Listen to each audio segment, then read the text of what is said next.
Yo creo que en los próximos meses vamos a ver datos más negativos, en el sentido de que probablemente último trimestre y primer trimestre algunas economías, fundamentalmente de la región europea, entren en recesión, tengan crecimientos económicos negativos. No vemos una recesión fuerte o una depresión como vimos en su momento en 2008, la gran crisis financiera mundial, pero creo que eso en los próximos meses vamos a tener todavía noticias negativas. Pensamos que en gran parte eso está cotizado en los mercados tanto de renta variable como de renta fija, y lo que sí que tenemos es una visión más constructiva en el sentido de que las dinámicas de inflación, pensamos que en determinadas geografías han tocado pico o están cerca de tocar pico, y por lo tanto el discurso de los bancos centrales de ahora en adelante pensamos que sobre todo en la primera parte de 2023 será menos agresivo, menos tensionador, lo que debería dar estabilidad a los mercados. Probablemente todavía vamos a ver alguna corrección, ¿de acuerdo? Es decir, los números de consenso de la mayoría de las casas de análisis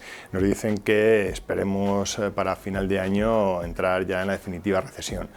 Eso sería una señal. Vamos a esperar a ver qué hace la FED, ¿no?, para su reunión de diciembre, porque creo que eso puede ser un punto de inflexión a positivo para que salgamos incluso a principios de año ya con otra perspectiva, o a negativo y que esto se alargue. En cualquier caso, probablemente ya para el segundo semestre del próximo año veamos tintes positivos en los datos económicos.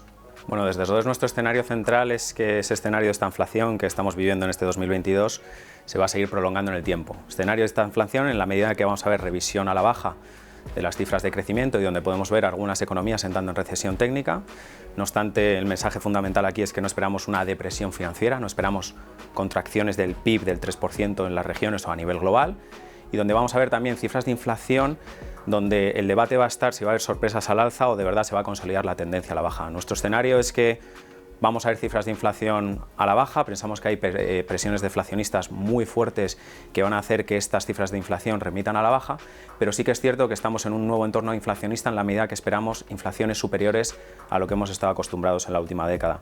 Cifras de inflación del más del 3, 4 o 5%, y que eso tiene una implicación muy importante, principalmente porque pensamos que la presión salarial va a seguir estando principalmente en la parte americana, porque estamos asistiendo a un fenómeno de desglobalización en términos generalizados, donde hay un bloque de Occidente y un bloque de Oriente que ya no se ven como socios, sino que se ven como rivales, y principalmente por todo lo relacionado con transición energética, que en una primera instancia es un fenómeno inflacionista en los primeros 5, 6 o la primera década, hasta que transicionemos obviamente a una economía fuera de lo que es energía fósil o energía tradicional.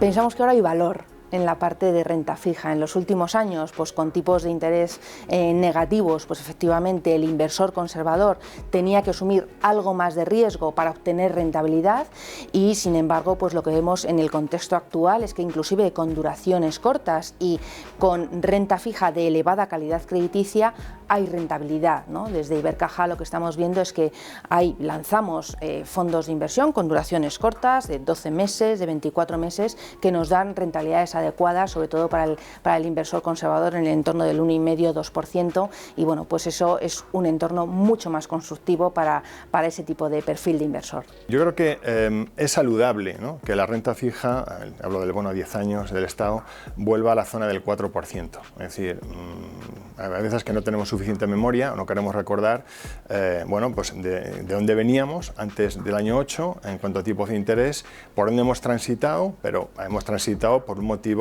de emergencia, ¿no? O sea, un motivo hospitalario, ¿no?, para salvar las economías de los países desarrollados, con esas inyecciones masivas de dinero, pero no se puede mantener eso en el tiempo, claramente, ¿de acuerdo? Porque si no se ve un respaldo del PIB equivalente al crecimiento de la masa monetaria, pues eso va a generar o va a tocar a la variable tóxica, que es la inflación. Por tanto, no nos echemos las manos en la cabeza, y es saludable que el bono llegue a la zona de común, normal, que es el 4%.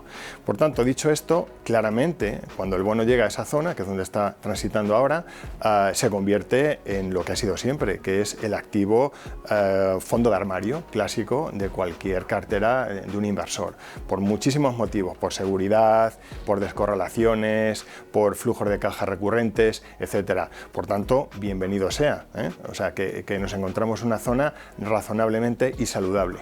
Va a ser una clase de activo capital, especialmente en lo que nos afecta a nosotros como inversores conservadores. Es verdad que la inflación lo que ha hecho es desbloquear esas sobrevaloraciones que veíamos en los mercados de renta fija, pero lo más importante es lanzar un mensaje esperanzador. A día de hoy, como consecuencia de los tipos de interés y como consecuencia de que muchos de los bonos ya aplican un escenario recesivo, vemos los precios y las valoraciones súper atractivas en muchísimos de los segmentos de la renta fija.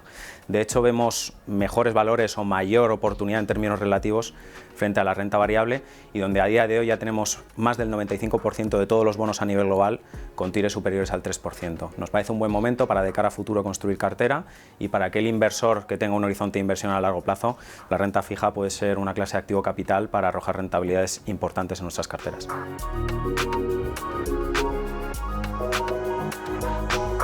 Nosotros en las carteras de gestión delegada de banca privada estamos neutrales en el posicionamiento en renta variable. Esto quiere decir que con el mandato que nos dan los clientes, pues no estamos apurando el límite máximo de inversión, sino que estamos en un posicionamiento neutral, y pensamos que, bueno, pues que hay valor, pero que todavía puede haber alguna corrección adicional. Por eso nos mantenemos en posicionamiento neutral. Si nos vamos a geografías, estamos sobreponderados en Estados Unidos fundamentalmente, donde vemos más crecimiento, y en la parte de emergentes, fundamentalmente en la parte de Asia y en particular en China. Y en la parte sectorial o de temáticas, pues nuestras temáticas estructurales serían todo lo que es la dinámica de tecnología, todo lo que es la parte de demografía, ¿no? Todas esas temáticas asociadas a crecimiento demográfico, aumento de esperanza de vida, sanidad, consumo aspiracional, consumo de primera necesidad, ¿no? Pues toda esa parte. Y luego ya tenemos otras temáticas más tácticas que hemos incluido este año, todo lo relativo a dividendos y a inversión en infraestructuras cotizadas por ese hedge, esa cobertura contra la inflación debido a la actualización de los precios de las infraestructuras. Yo quiero incorporar, antes de empezar a hablar de la renta variable, al concepto de invertir por objetivos. ¿Por qué digo esto? Porque meto una variable que es el plazo, rentabilidad, riesgo y plazo, ¿vale? ¿Por qué meto más el plazo en la renta variable? Porque claramente es lo que mejor marida, es decir, ¿qué baja la volatilidad, que es el elemento diferencial de la renta variable con respecto a la renta fija en general? Pues el plazo. El plazo es una esponja que absorbe volatilidad, es decir, te la baja, ¿vale? Por tanto, dicho esto, una vez que ya incorporamos el invertir por objetivos y no de forma coyuntural, es decir, incorporar el plazo a, oye, mi objetivo son 2 años, pues ver qué activos mejor se comportan, que seguramente no es la renta variable, pero si me voy a entre 5 y 10, y sobre todo por encima de 10, claramente la renta variable es el activo ganador, ¿vale? Dicho esto, que es un aspecto más bien técnico, ¿en qué sectores? Pues principalmente en sectores de infraestructuras, ¿de acuerdo? Sectores relacionados con la demografía, ¿eh? Recordemos que el capitalismo se basa en el consumo, por tanto, vamos a ver qué sectores van a ser más pujantes en temas de consumo, ¿vale? Porque esos son los que más van a crecer, ¿eh? Más revenue, más ventas, por tanto, más crecimiento en el medio y largo plazo. También podemos hablar todo lo que esté relacionado con la transición energética, ¿no? Que han comentado mis compañeros, ¿no?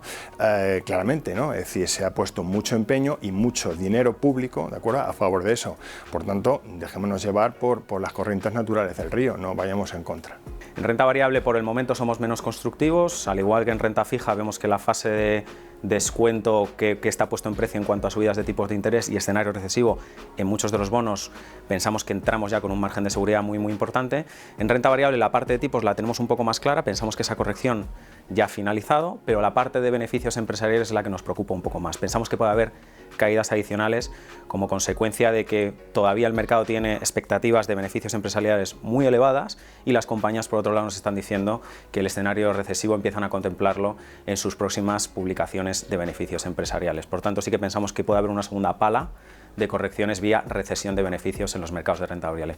No obstante, tenemos renta variable en nuestras carteras, ahora mismo estamos infraponderados, pero hay temáticas de inversión que nos parecen muy estructurales, que nos parecen que tienen sentido, como puede ser la transición energética, donde obviamente tenemos que cumplir con nuestros objetivos climáticos y de ser neutrales en huella de carbono, en el caso de Europa, para el año 2050 en agregado, y que obviamente la parte de transición energética implica una cadena de valor muy importante, que es descarbonizar el planeta, electrificar la energía y un uso intensivo o más eficiente de la misma. Y nos parece una temática muy ganadora para los próximos años y las próximas décadas en Europa.